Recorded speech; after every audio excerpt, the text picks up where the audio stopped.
বাবার অ্যানিভার্সারি। মা অনেকদিন ধরে ডিমান্ড করছিল, মানে আমার পর্যগুলো নিয়ে না, কন্টিনিউয়াস কানে চিরশাখা, তারপর আরও নানা এপিসোড দেখছিল। তো এবার মাকে বললাম যে মা আমাকে দাও, টানা হিসাব করতো ও যে এ দিচ্ছে না, আমি কিছু শুনতে পাচ্ছি না, আমি সানডে সাসপেন্স শুনবো। তো আজকে দেখবেন নিজের টাকায় পকেট মানি দিয়ে কিছু টাকা বাঁচিয়ে মায়ের জন্য একটা খোলা যাবে। এটা কি অ্যানিভার্সারি গিফট? একদম। তুমি তুমি ফার্স্ট দিচ্ছ? হ্যাঁ, কেউ দিচ্ছে না। আর তাছাড়া আরেকটা সারপ্রাইজও আসবে। আবার আরেকটা? হ্যাঁ, সেটা পরে দেখা যাবে।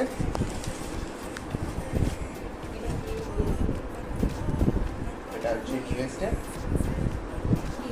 সব থেকে বেস্ট E5 DT ওয়্যারলেস।